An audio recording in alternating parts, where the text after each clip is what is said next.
What does his text mean? So frustrating. Maybe he's just not that into me. No, she really likes I've me. always been bad How at can I flirting. get her attention? I'm ready for I just marriage. want somebody to share my life. Is this relationship relationship going anywhere?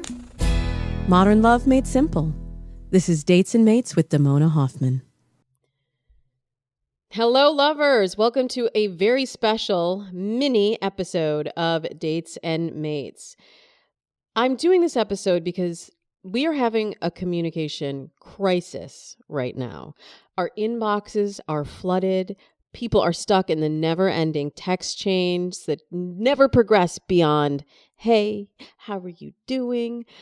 What are you up to today? You know, that kind of thing. And couples are also suffering with their lack of connection and communication. So today's mini episode is a masterclass that is all about how to communicate. At the end, if you love this information, I have two small requests for you. So stay tuned. So when we're talking about this disrupted communication, I'm sure you're asking, what's to blame? I would be lying if I didn't tell you that technology is really the biggest culprit. Tech can help or it can hurt. The other thing you have to remember is that we are all stuck in our phones all the time. If you look at, my phone tells me how many hours of screen time I've been watching, and we're seeing that number going up and up and up. We're always stuck in our phones, and we're actually losing the ability to communicate face to face, person to person. I'll tell you, even the presence of a phone on the table during a date, studies have shown that can breed mistrust between you and the person sitting across from you, whether that is a date or your partner. So put the phones away when you're trying to connect face to face. But today I want to show you how you can connect more effectively, even using the tech and using these tools to help and not to hurt.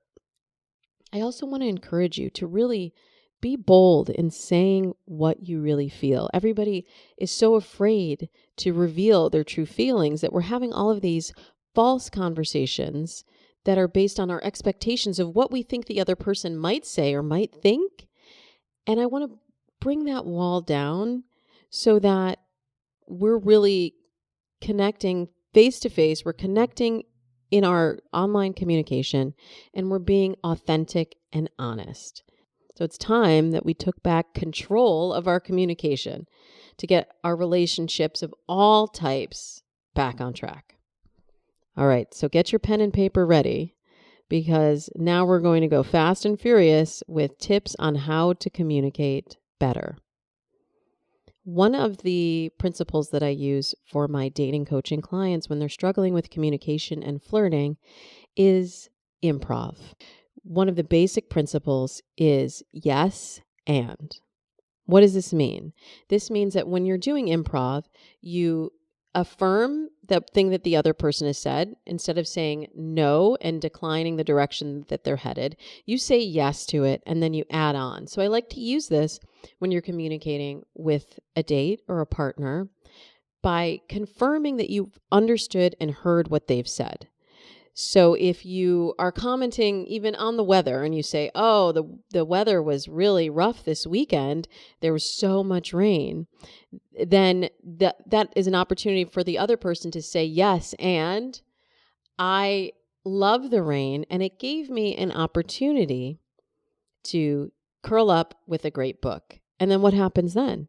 Well, the next phase would be that person that you get to follow up and ask that person what book that they were reading. And so now you're actually diving into the communication. You're confirming that you're actually hearing the other person, and then you're adding on with more to the conversation. The other principle is listening and responding.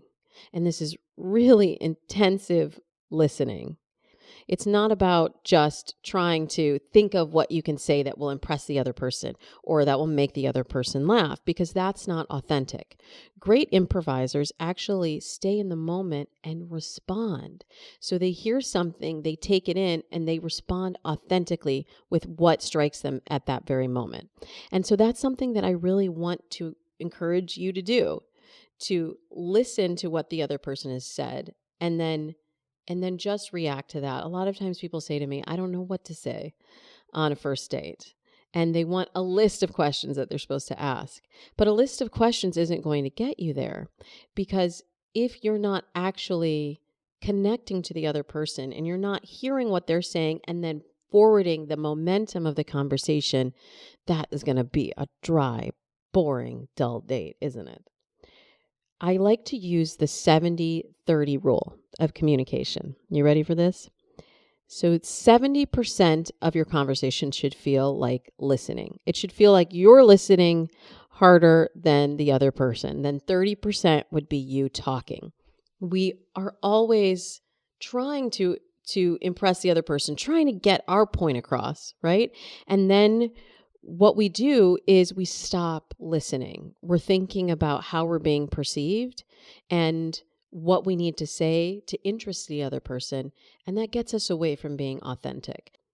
The reality is only 5% of communication is the content of what you're saying. The words that you're saying, the particular questions that you're asking, they really ultimately don't matter that much. The majority of how someone perceives what you're saying is based on your tone, your body language, your inflection, and your nonverbal communication. I have this saying, and when you're on a date, if you're not sure how to flirt and how to engage in that nonverbal communication, I say, well, you have to have sec with each other. Now, don't get the wrong idea. Get your mind out of the gutter. Have sec, it's an acronym. It stands for smile, eye contact, and casual touch. And I'll break down in a minute how that differs from men versus women. But smiling is always allowed. You've heard of, the resting bitch face. I want you to adopt resting smile face. And it feels weird sometimes. At the beginning, it feels weird when you're focusing on smiling, and even when nothing else is going on, you are putting that smile on because someone else is watching. They're reading your face. And if you look like you're not having a good time, if you're not smiling and inviting them into the conversation, they might make the assumption that you're checked out, you're not interested, and that changes the tone of the communication. Eye contact. This is so important. Now, I'm not saying like mad dogging them to death throughout the date. I'm saying make casual eye contact and then you can look away. But then if you look back, they know that you are drawn to continue wanting to communicate with them. So use great eye contact and then use casual touch. What does casual touch mean? It means above the belt, okay? It means on the shoulder, on the elbow, on the wrist. When your date says something funny, just a playful bat of the wrist for a lady, or a touch of the arm, or even a hand on the back, or putting your arm underneath theirs when you're crossing the street. Lets them know that you are inviting physical touch and that is okay for that threshold to be breached. Now, guys, you have to be very careful with this because you don't want to touch a lady without her consent, of course. Sometimes that consent is nonverbal through her breaking that barrier first, but sometimes it's about getting verbal consent and saying, is it okay if I hold your hand? And then you have a very clear sense of where she stands with you at that point. But I especially encourage guys in today's world not to actually break that threshold of physical touch until she has let you know that it's okay. All right, you ready to talk about texting and messaging? This is super important. I don't want you all to get stuck in the texting trap. For my faithful Dates and Mates subscribers, you know what I mean by the texting trap. The texting trap is when you get stuck in that loop that I was talking about at the beginning of this masterclass of, hey, what are you doing? It's not going anywhere. Some signs that you may be stuck in the texting trap is if you're texting too often, but you're not actually meeting offline and communicating face to face. If you're texting too little, if you send them a text and they wait hours to respond, the average response time is is actually less than 10 minutes if somebody is interested in you. Now, this doesn't count if they're in a work meeting or something like that. But usually people will respond if they're off work and they're by their phones, they'll respond in 90 seconds or less. That's the average response time. So if you're not getting a response for hours or days or weeks, that is a problem. If you are responding too quickly and that person is waiting weeks and weeks and weeks or hours and hours and hours, and then you respond right away, you could be getting yourself caught up in the texting trap. There are so many methods of texting trappage that you have to also be on the lookout for. So a lot of times we overthink it over text. We want to say exactly the right things, so we spend all this time crafting the perfect message. Sometimes we use voice texting. I'm a huge fan of voice texting. It saves my little thumbs here. But sometimes, the voice texting makes a mistake. You've got to go back, especially if you're in the beginning phase of dating. You have to go back and double check what you've written. Autocorrect is a real problem. And also just the context of what you're saying. Go back and reread it aloud, because you may be saying the wrong thing and it may be keeping you stuck in that text phase and not moving on to actually having a date. The other problem with texting is that you develop a false sense of intimacy. You reveal things over text that you would never say to a person face to face on a date. So I want to encourage you today to think before you type. Read aloud, as I said. I also have a rule: no messages after midnight. It's like gremlins. There's nothing good that comes out of sending texts after midnight. So just save it. And if it's still important in the morning, then you can send it then. No drunk texting, of course. And I'm also not a fan of sexting. I know some people get very turned on by it. I just believe that we don't know what happens in the digital world once we put information out there. It could come back to bite you. We've seen this happen with so many celebrities that have had nude pictures that came out of the vault at some point, and I don't want that to happen to you. So I would say keep your sexting to a minimum or not at all. That doesn't mean that you can't flirt or send someone a message to say you're thinking about them or you can't wait to see them when you get home, but leave a little bit to the imagination. It's also important to tell your date how you like to communicate. Maybe you're not a great texter and you already know that. Get to the medium of communication that you're going to be successful in. So if you're stuck in this texting trap and you're going back and forth and sending all of these texts that you don't really want to be sending, maybe you've matched with somebody online and it's been several weeks and you still haven't met in person. That's when you need to actually withhold your texts and don't continue to engage and say, well, I'd love to tell you more, but I'll tell you more about that when I see you. Really drive towards the date and the face-to-face communication.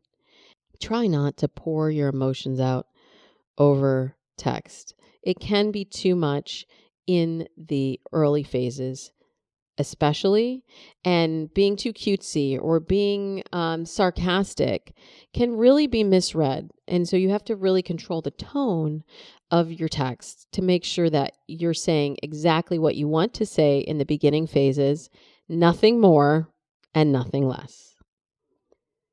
If you are looking to build some tension over texting, there's ways that you can do this. My first tip is to make yourself scarce and see if they're more proactive about messaging you. That kind of goes for anyone. It could be someone you're in a relationship with. It could even be a friend. If you are always the one to reach out and you are always the one driving the texts forward, step back a little bit and see if the conversation dies out or if they step up. You want to also escalate flirtation in the text. Don't begin hot and heavy, but let it escalate to a point where there is a little bit of tension, and then you can follow up with, well, I'll tell you more when I see you. Make sure that you're only sharing what you want to share. You never have to directly answer a question. I'll give you an example. I had a client once who had a very messy divorce. Her husband cheated on her, and she had was still processing what had happened and building up her self-esteem from that. And on one of her early dates, the man asked, well, what happened with your divorce? Why did you divorce? And she felt like I was asked a question, so I have to answer it. So she said, well, he cheated on me, and she took him through the whole story. And you can bet that she did not hear from him again. And she's a catch. She's a great lady, but that was too much information too soon. So I had to teach her how to be able to shift the direction of the conversation and only reveal what she wanted to. And really, nobody wants to go on a date and talk about your ex, right? Nobody wants to hear about your ex over text either. So if you get a text or you get a question on a date that you don't feel comfortable answering, you make it cheeky. You say, why would I talk about my ex when I'm sitting here with you? Why would I talk about ex when I get to text with someone as sexy as you? And that automatically redirects the conversation and lets them know that that's not a topic that you're going to go into. Now, my last tip about building tension with texting is to use emojis. Yes, I'm talking to grown men and women about using emojis. But the reason that I like emojis is it's a mood modifier. It's very difficult to tell what someone means over text, to tell their inflection, tell their tone. The emoji allows us to modify the mood and to give a winky face when you are saying something that's a little bit cheeky, or if you're saying something that you're a little shy to reveal, then do the blushing face. Or if you want to amp up the flirtation, you send the kissy face, and that lets them know, oh, there's something going on here. This isn't just a friendly conversation. There's an interest in something more. So those are a few tips on texting and building flirtation over text.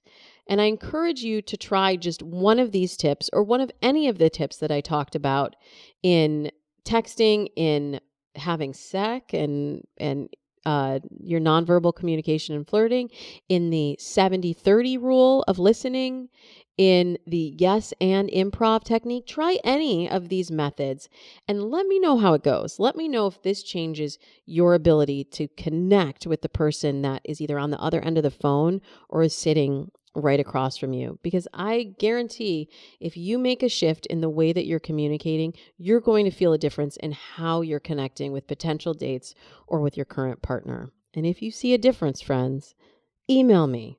Tell me what happened. I'm Damona at DamonaHoffman.com, or you can DM me at Damona Hoffman on Facebook, Twitter, or Instagram. And if you got value out of this free masterclass, I ask you for 2 small favors.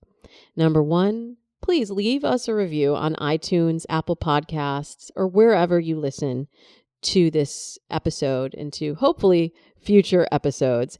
By leaving a review, that will help us to reach more people. And speaking of reaching more people, my second request for you is that you share this episode with a friend. If you're on the Apple Podcasts mobile app, it's super easy. You just click the 3 horizontal buttons that are beneath the volume bar. And when the menu comes up, you just click share, and you can send it to a friend and help us heal more hearts and clear up some of these communication issues that we're having. Thank you so much for tuning in. I hope you will subscribe to receive our weekly episodes bright and early every Monday morning. Episode 246 is up next, and I can't wait for you to hear it, to hear all of the juicy dating and relationship advice that I have to share with you. I'm certified dating coach Damona Hoffman, and I'm so glad that you're here to join me for this masterclass. I'll see you next week, but until then, I wish you happy dating. There are over 100 million people using dating apps worldwide. So if you're not finding love there, we might have a problem. But luckily, I have the solution. I'm match dating expert Damona Hoffman, host of the groundbreaking TV series #BlackLove and A Question of Love on FYI TV. And as you know, host of the Dates and Mates podcast. My dating advice has been featured in O Magazine, People Magazine, Essence Magazine, and more. I'm also a matchmaker and writer for the Washington Post Date Lab. And during my 13 years as a dating coach, I have found the secret to the perfect dating profile. I hear the same complaints. There are no good men or women online. Dating apps just don't work. I'm just really picky. And I have to be straight with you. That's not the real problem. The problem isn't the app.